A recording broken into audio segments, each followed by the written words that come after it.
வணக்கம். புதுவை மற்றும் அதனை சுற்றியுள்ள பகுதிகளில் நடைபெற்ற பல்வேறு நிகழ்வுகளை விரிவாக காண்பதற்கு முன்பு தலைப்புச் செய்திகளை காண்போம். உடல் பருமன் அறுவை சிகிச்சையின் போது புதுவை வாலிபர் பலியான சம்பவம். மருத்துவமனை மீது உரிய நடவடிக்கை எடுக்கப்படும் என தமிழக அமைச்சர் உறுதி. தமிழக முதல்வரை சந்தித்த புதுவை காங்கிரசார் நேரில் நன்றி தெரிவித்தனர். சட்டப்பேரவையில் தீ தடுப்பு சாதனங்கள் பொருத்தம், சபை காவலர்களுக்கு ஒத்திகை. இனி விரிவான செய்திகள். புதுச்சேரி மற்றும் தமிழகத்தில் இந்தியா கூட்டணி கட்சி சார்பில் போட்டியிட்ட காங்கிரஸ் வேட்பாளர்கள் தமிழக முதலமைச்சர் ஸ்டாலினை சந்தித்து நன்றி தெரிவித்தனர். இந்தியா கூட்டணி சார்பாக தமிழகம் மற்றும் புதுச்சேரியில் நடந்து முடிந்த நாடாளுமன்ற தேர்தலில் காங்கிரஸ் கட்சி சார்பாக போட்டியிட்ட வேட்பாளர்கள் தமிழக முதலமைச்சரும் திமுக தலைவருமான ஸ்டாலினை மரியாதை நிமித்தமாக சந்தித்து நன்றி தெரிவித்தனர். இதில் புதுச்சேரி வேட்பாளர் வைத்தியலிங்கம் மற்றும் காங்கிரஸ் சட்டமன்ற கட்சி தலைவர் வைத்தியநாதன் ஆகியோர் கலந்து கொண்டு நன்றி தெரிவித்தனர். சந்திப்பு மகிழ்ச்சியாக இருந்தது.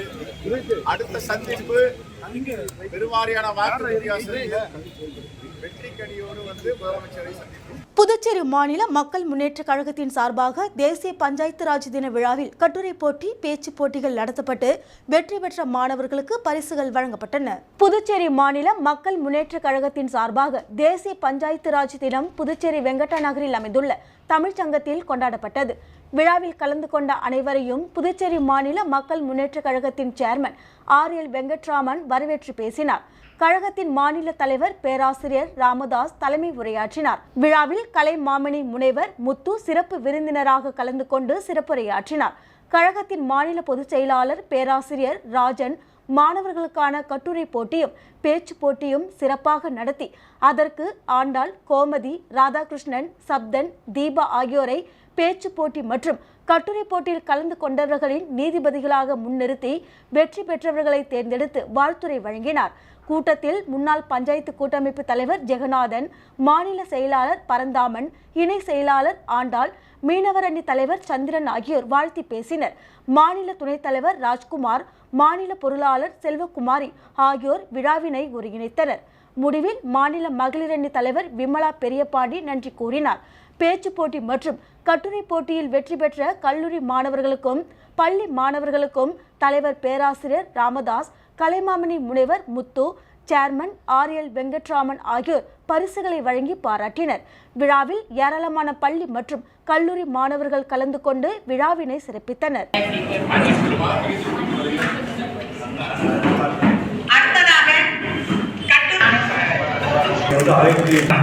பேராசிரியர் அவர்களுடைய உதவியுடன் கிராமங்கள் தனிச்சாக செயல்பட்டது. எல்லா சின்ன கட்சிகளும் கிராம சபைகளாக பேசி இங்கே குழுவில் சொந்தங்கள் அனைவருக்கும் மாலை வணக்கம். புதுவை மகளிர் பேரவையின் சார்பில் சுற்றுப்புற தூய்மை மற்றும் பருவநிலை மாற்றத்தில் மகளிர் பங்கு குறித்து விழிப்புணர்வு கூட்டம் வெங்கடா நகரில் நடைபெற்றது.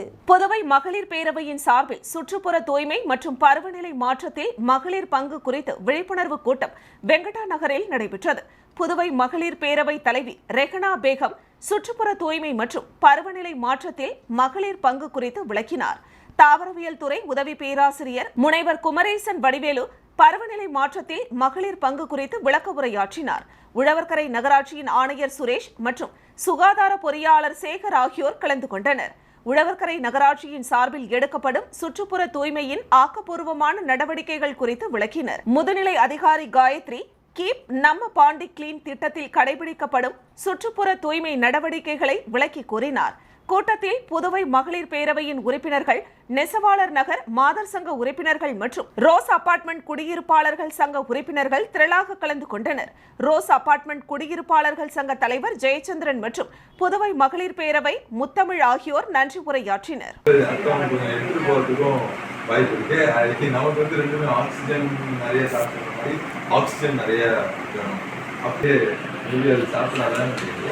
அப்போ அந்த மாதிரி சரி கருந்த வச்சு வந்து நம்ம பயன்பாட்டுக்கு உழவர்கரை நகராட்சிக்கும் நமக்கும் நிறைய தொடர்பு இருக்கு. SPCங்கிற அமைப்பு நாங்கள் நடத்திக்கிட்டு வந்தோம். மே மாதம் வரைக்கும் இருக்குது. மே மாதத்துக்கு அப்புறம் வந்து புதுசாக க்ரீன் வாரியர்ஸ் சொல்லிட்டு ஒருத்தவங்க வந்துக்கிறாங்க, அவங்க டெண்டர் எடுத்துக்கிறாங்க.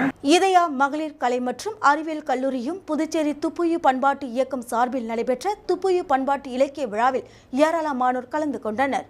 இதயா மகளிர் கலை மற்றும் அறிவியல் கல்லூரியும் புதுச்சேரி துப்புயு பண்பாட்டு இயக்கமும் இணைந்து 195வது துப்புயு குருத்துவ விழா துப்புயு பண்பாட்டு இலக்கிய விழா நடைபெற்றது. விழாவிற்கு இதயா மகளிர் கலை மற்றும் அறிவியல் கல்லூரி முதல்வர் ஃபாத்திமா தலைமை தாங்கினார். புதுச்சேரி கடலூர் உயர் மறைமாவட்ட குருக்களின் மாமன்ற செயலர் சகாயராஜ் அடிகளார் முன்னிலை வகித்தார்.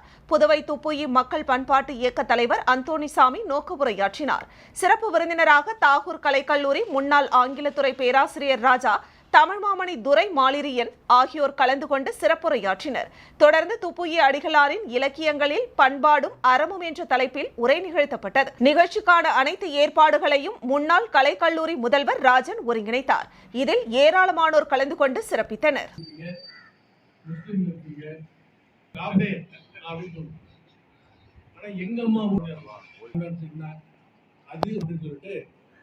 அதுக்கப்புறம் இப்போ சாக்குமுடி தூக்கிட்டு போய் அதுல வந்து பிள்ளைகளை பிடிச்சி துபை பிரான்ஸ் நாட்டுல இருந்து இங்க வந்து முதல் வேலையை இந்த மக்களை மதம் மாற்ற முடியும்னா அவங்களுடைய மனநிலையை மாற்றி ஆகணும்.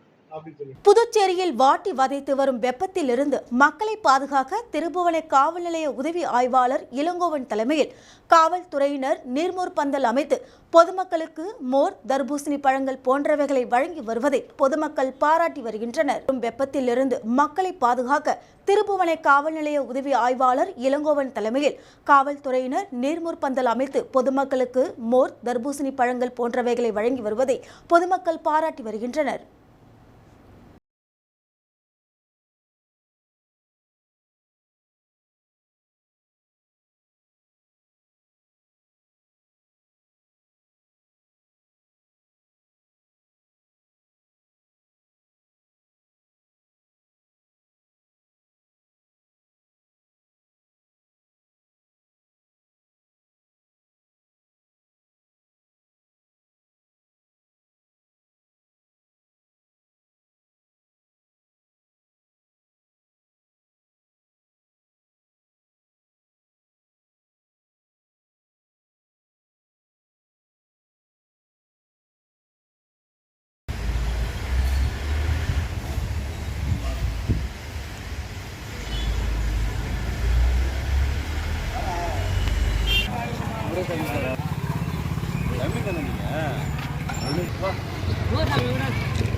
भैया हाथ में दाग में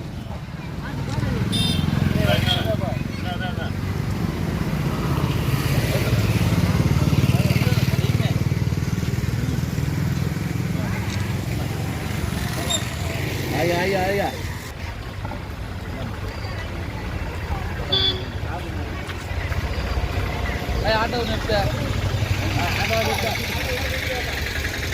சமீபத்தில் வந்து வானிலை எச்சரிக்கை விட்டுருந்தாங்க. அதில் மஞ்சள் எச்சரிக்கை வந்து விட்டுருக்குறாங்க. தமிழகம் மற்றும் புதுச்சேரியில் அதிகமான வெப்ப அலை வீசுன்னு சொல்லிட்டு இப்போ எச்சரிக்கை விட்டுருக்குறாங்க. இது சார்பாக வந்து நம்ம இப்போ திருபுவனை மற்றும் திருவண்டார் கோயில் பகுதி வந்து தொழிற்சாலைகள் நிறைந்த பகுதி. இந்த பகுதியில் அந்த மஞ்சள் எச்சரிக்கையை மீறி தன் குடும்பத்திற்காக வந்து தொழிலாளர்கள் வந்து நிறைய பேர் வந்து போயிட்டுருக்குறாங்க, வேலைக்கு போயிட்டு வந்துருக்குறாங்க. அவங்களுக்கு வந்து நம்முடைய திருபுவனை காவல் நிலையத்து சார்பாக ஏதாவது செய்யணுன்றதுனால நாங்கள் வந்து இந்த மோரும் அவங்களுக்கு உண்டான அந்த தர்பூசணியை வந்து நாங்கள் வந்து இதை கொடுத்து நாங்கள் எங்களால் முடிஞ்சதை நாங்கள் சின்ன உதவி நாங்கள் செய்கிறோம். தமிழகம், புதுச்சேரி மற்றும் காரைக்கால் பகுதிகளில் இன்றைய தினம் வெப்ப அலை வீச வாய்ப்பு இருப்பதால் இந்திய வானிலை ஆய்வு மையம் மஞ்சள் நிற எச்சரிக்கையை கொடுத்து உள்ளது. தமிழ்நாடு, புதுச்சேரி, காரைக்கால், பீகார், ஜார்க்கண்ட், ஒடிசா, ராயலசீமா, தெலுங்கானா, கடலோர கர்நாடகா, கடலோர ஆந்திரா மற்றும் மாஹே பகுதிகளில் இன்றைய தினம் வெப்ப அலை வீச வாய்ப்பு. கங்கை நதியை ஒட்டிய மேற்கு வங்கம், கடலோர ஒடிசாவின் ஒரு சில பகுதிகள், இமயமலை ஒட்டிய மேற்கு வங்கம், கர்நாடகாவின் உள் மாவட்டங்களில் வெப்ப அலை முதல் கடுமையான வெப்ப அலை வீச வாய்ப்பிருப்பதாக இந்திய வானிலை ஆய்வு மையம் தெரிவித்துள்ளது.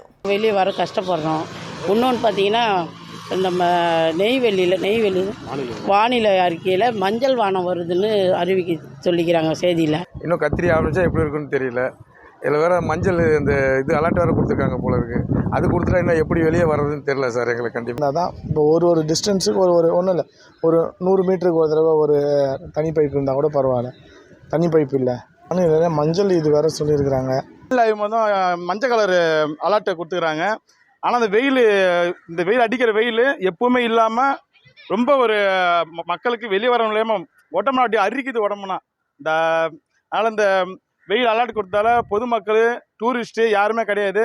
காரைக்காலில் புகழ்பெற்ற ஸ்ரீ தங்க மாரியம்மன் நாளிகை தீமிதி திருவிழாவின் 4வது நாள் வெள்ளை சாத்தி அலங்காரத்தில் ரிஷப வாகனத்தில் எழுந்தருளி பக்தர்களுக்கு அருள் பாலித்தார். புதுச்சேரி யூனியன் பிரதேசம் காரைக்கால் அடுத்த தலத்தெருவில் அமைந்துள்ள பழமை வாய்ந்த ஸ்ரீ சிவகாமி அம்மன் சம்மேத ஸ்ரீ சிவலோகநாத சுவாமி தேவஸ்தான தங்க மாரியம்மன் ஆலயத்தில் கொடியேற்றம் 21ஆம் தேதி நடைபெற்றது.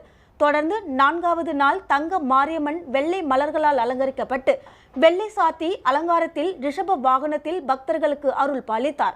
முன்னதாக சிறப்பு அபிஷேகமும் அதனைத் தொடர்ந்து சகஸ்கரநாம அர்ச்சனையும் மகா தீபாராதனையும் நடைபெற்றது. இதில் ஏராளமானோர் பங்கேற்று சுவாமி தரிசனம் செய்தனர். பின்னர் தங்க மாரியம்மன் வெள்ளை சாத்தி அலங்காரத்தில் ரிஷப வாகனத்தில் வீதி உலாவும் நடைபெற்றது. திருவிழாவின் முக்கிய நிகழ்ச்சியான தீமிதி திருவிழா வரும் 29ஆம் தேதி நடைபெற உள்ளது.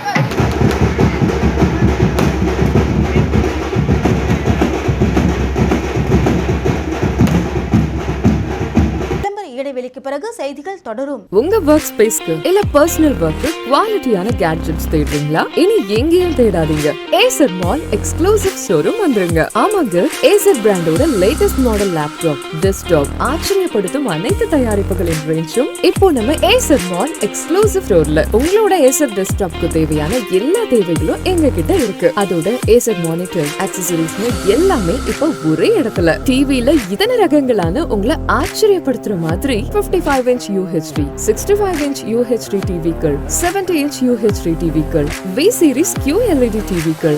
இந்த சம்மருக்கு ஸ்டூடண்ட்ஸ்க்கு எக்கச்சக்க ஆஃபர்ஸோட Acer Aspire 3 series, Acer Aspire 5 series, Acer Aspire 7 series, Acer Swift thin and lightweight, Acer Nitro series, Acer Predator Helio series, Acer Projector அனைத்திற்கும் ஸ்டூடெண்ட் ஆஃபர்ல 7% ஸ்பெஷல் டிஸ்கவுண்ட். அதுவும் கூடுதல் உத்தரவாதத்தோட உங்க ஷாப்பிங்கை இன்னும் ஹாப்பி ஆக்குற மாதிரி பழசுக்கு புதுசு எக்ஸ்சேஞ்ச் ஆஃபர், கூடுதல் வாரண்டி. அதோட பஜாஜ், HDB, HDFC வங்கி மூலம் ஈஸி EMI-ல வாங்கிட்டு போங்க. ஏசர் பொருட்கள் வாங்குங்க, உங்க லைஃபை ஹாப்பியா கொண்டாடுங்க. நம்பர் 91 காமராஜ் சாலை, GRT ஜுவல்லர்ஸ் எதிரில், பாண்டிச்சேரி. செல் 9092588333. செய்திகள் தொடர்கின்றன. தனியார் நிறுவனத்தில் பணிபுரிந்த விவாகரத்து பெற்ற பெண்ணை திருமணம் செய்து கொள்வதாக கர்ப்பமாகி திருமணம் செய்து கொள்ள மறுத்து வேறொரு பெண்ணுடன் திருமணம் நிச்சயதார்த்தம் செய்த மேலாளரை காவல்துறையினர் கைது செய்தனர். விருத்தாச்சலத்தை சேர்ந்தவர் ஆயிஷா ஃபாத்திமா. இவருக்கும் திண்டிவனத்தை சேர்ந்த அமித் பாஷா என்பவருக்கும் திருமணமாகி விவாகரத்து ஆனது. ஆயிஷா ஃபாத்திமா கோட்டக்குப்பத்தில் உள்ள அண்ணன் வீட்டில் தங்கி புதுச்சேரி நேரு வீதியில் இயங்கி வரும் பிரபல நிறுவனத்தில் ஊழியராக பணியாற்றி வந்தார். இந்த நிலையில் நேரு வீதியில் இயங்கி வந்த நிறுவனத்தின் கிளை நிறுவனம் ரெட்டியார்பாளையம் பவழநகரில் தொடங்கிய போது அங்கு கடந்த ஆண்டு ஆயிஷா இடமாற்றம் செய்யப்பட்டார்.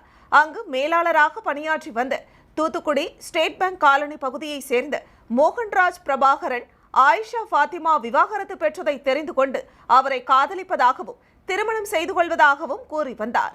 பிரபாகரன் வாட்ஸ்அப், ஃபேஸ்புக் மூலம் ஆயிஷா ஃபாத்திமாவை காதலிப்பதாக வற்புறுத்தி வந்துள்ளார். ஒரு கட்டத்தில் அவர் சம்மதித்துள்ளார். கோட்டக்குப்பத்தில் உள்ள ஆயிஷாவின் அண்ணன் வீட்டில் யாரும் இல்லாத போது இருவரும் தனிமையில் இருந்துள்ளனர். பிரபாகரனுக்கு 2 விலை உயர்ந்த செல்போனையும் அவர் வாங்கி கொடுத்துள்ளார். அவ்வப்போது பிரபாகரனுக்கு பணம் தேவைப்படும் போதெல்லாம் பணத்தை கொடுத்துள்ளார்.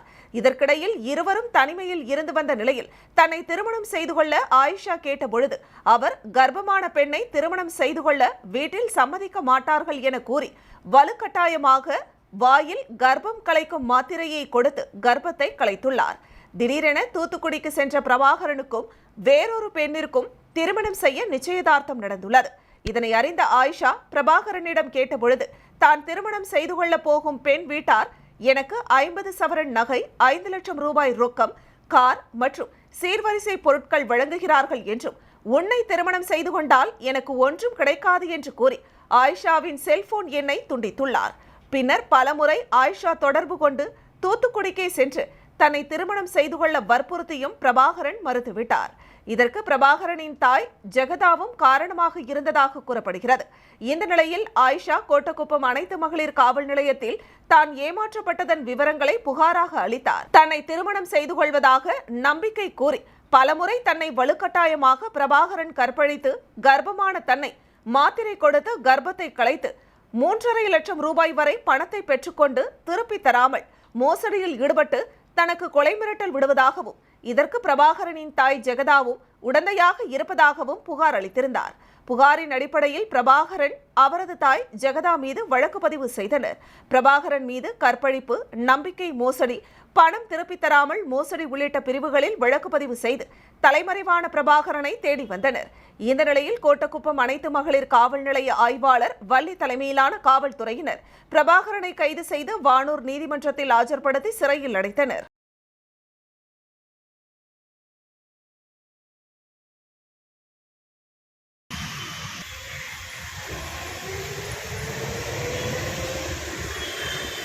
முன்னாள் அமைச்சர் பன்னீர்செல்வம் பிறந்தநாளையொட்டி வன்னியர் பாதுகாப்பு பேரியக்கத்தின் இளைஞரணி தலைவர் வழக்கறிஞர் பூவரசன் மாரிமுத்து நேரடியாக சென்று பூங்கொத்து கொடுத்து வாழ்த்து தெரிவித்தார். என்ஆர் காங்கிரஸ் கட்சியின் முன்னாள் அமைச்சர் பன்னீர்செல்வம் பிறந்தநாள் அவரது இல்லத்தில் கட்சி நிர்வாகிகள் மற்றும் ஆதரவாளர்களுடன் கொண்டாடினார். அவருக்கு முதலமைச்சர் ரங்கசாமி, அமைச்சர்கள், சட்டமன்ற உறுப்பினர்கள், முன்னாள் சட்டமன்ற உறுப்பினர்கள், பல்வேறு அரசியல் கட்சி பிரமுகர்கள் நேரடியாக சென்று வாழ்த்து தெரிவித்தனர். அதன் ஒரு பகுதியாக புதுச்சேரி வன்னியர் பாதுகாப்பு பேரியக்கத்தின் இளைஞரணி தலைவர் வழக்கறிஞர் பூவரசன் மாரிமுத்து தலைமையில் அவருக்கு பொன்னாடை அணிவித்து பூங்கொத்து கொடுத்து பிறந்தநாள் வாழ்த்து தெரிவிக்கப்பட்டது. இதில் அகில் கன்ஸ்ட்ரக்ஷன் உரிமையாளர் அகிலன் மற்றும் என்ஆர் காங்கிரஸ் கட்சி நிர்வாகிகள், வன்னியர் பெரிய நிர்வாகிகள் பலர் கலந்து கொண்டனர். உடல் பருமன் அறுவை சிகிச்சையின் போது உயிரிழந்த புதுச்சேரி வாலிபரின் குடும்பத்தை தொடர்பு கொண்ட தமிழக அமைச்சர் மா சுப்பிரமணியன் சம்பந்தப்பட்ட மருத்துவமனையை மீது நடவடிக்கை எடுப்பதாக தெரிவித்துள்ளார். புதுச்சேரி முத்தியால்பேட்டை டிவி நகரை சேர்ந்தவர் செல்வநாதன், மார்க்கெட்டிங் கமிட்டி ஊழியர். இவருக்கு ஹேமச்சந்திரன், ஹேமராஜன் என்ற இரட்டையர்கள் இருந்தனர். இதில் ஹேமச்சந்திரன் பிஎஸ்சி ஐடி முடித்துவிட்டு டிசைனிங் பணியில் உள்ளார். ஹேமராஜன் சித்தா பார்மசிஸ்ட் பணியில் உள்ளார். இதில் ஹேமச்சந்திரன் உடல் பருமன் காரணமாக சென்னை பம்மலில் உள்ள தனியார் மருத்துவமனையில் மருத்துவ ஆலோசனை பெற்று வந்தார். இந்த நிலையில் அவருக்கு அறுவை சிகிச்சை மூலம் கொழுப்பு நீக்க சிகிச்சை செய்ய முடிவு செய்யப்பட்டது. அறுவை சிகிச்சை தொடங்கிய 10 நிமிடங்களில் அவர் இறந்துவிட்டதாக மருத்துவமனை தரப்பில் தெரிவித்துள்ளனர். அவர் கார்டியாக் அரெஸ்ட் காரணமாக இறந்ததாக குறிப்பிட்டுள்ளனர். இதையடுத்து அவரது குடும்பத்தினர் பம்மல் காவல் நிலையத்தில் புகார் அளித்தனர். உடலை பெற்றுக்கொண்டு இறுதி காரியங்களுக்காக புதுச்சேரி எடுத்து வந்த நிலையில் உயிரிழந்த வாலிபரின் உடலை கண்டு பெற்றோர்கள் மற்றும் அவர்களது உறவினர்கள் கதறி அழுதது அனைவரையும் சோகத்தில் ஆழ்த்தியது. இது தொடர்பாக தமிழக சுகாதாரத்துறை அமைச்சர் மா சுப்பிரமணியன் உயிரிழந்த வாலிபர் ஹேமச்சந்திரன் பெற்றோர்களை தொலைபேசியில் தொடர்பு கொண்டு இது தொடர்பாக சம்பந்தப்பட்ட தனியார் மருத்துவமனையின் மீது உரிய விசாரணை நடத்தி நடவடிக்கை எடுப்பதாக உறுதியளித்துள்ளார்.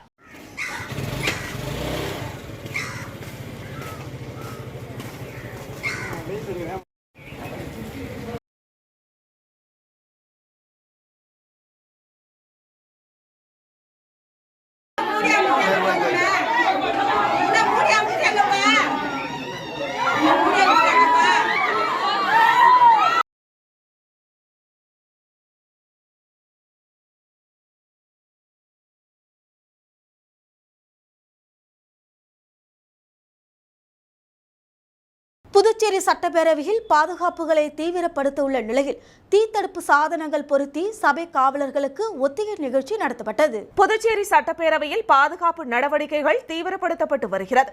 முதற்கட்டமாக சட்டப்பேரவை வளாகம் முழுவதும் சிசிடிவி கேமராக்கள் பொருத்தப்பட்டு கண்காணிக்கப்பட்டு வருகிறது. இந்த நிலையில் வெயிலின் வெப்பம் கடுமையாக இருப்பதால் மின்சாதன பொருட்கள் தீப்பற்ற வாய்ப்புள்ளது. ஆகவே கூடுதலாக தீத்தடுப்பு சாதனங்களை பொருத்த சட்டப்பேரவை அலுவலகம் ஏற்பாடுகள் செய்து முதலமைச்சர் அலுவலகம் உள்ளிட்ட அனைத்து அமைச்சர் அலுவலகங்கள், சட்டப்பேரவை செயலக அலுவலகங்கள் முழுவதுமாக தீத்தடுப்பு சாதனங்கள் பொருத்தப்பட்டுள்ளது.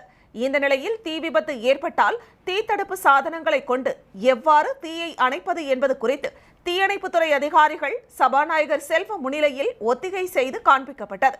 தொடர்ந்து நவீன தீயணைப்பு சாதனங்களை எவ்வாறு கையாள்வது என்பது குறித்து பேரவை காவலர்களுக்கு பயிற்சியும் அளிக்கப்பட்டுள்ளது.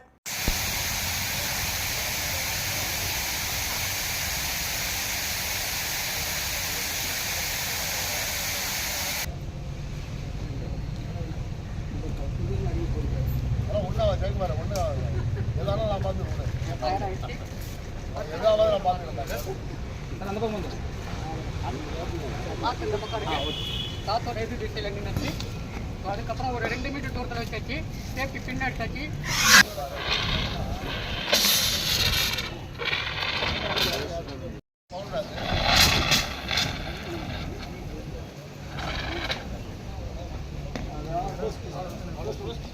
மீண்டும் தலைப்புச் செய்திகள். உடல் பருமன் அறுவை சிகிச்சையின் போது புதுவை வாலிபர் பலியான சம்பவம். மருத்துவமனை மீது உரிய நடவடிக்கை எடுக்கப்படும் என தமிழக அமைச்சர் உறுதி. தமிழக முதல்வரை சந்தித்த புதுவை காங்கிரசார் நேரில் நன்றி தெரிவித்தனர். சட்டப்பேரவையில் தீ தடுப்பு சாதனங்கள் பொருத்தம், சபை காவலர்களுக்கு ஒத்திகை. இத்துடன் செய்திகள் நிறைவடைகின்றன. உங்களிடமிருந்து விடைபெறுவது ஜானகி. செய்திகளை உடனுக்குடன் தெரிந்து கொள்ள கமலா தொலைக்காட்சியின் சமூக வலைதளத்தை பின்பற்றவும். நன்றி, வணக்கம்.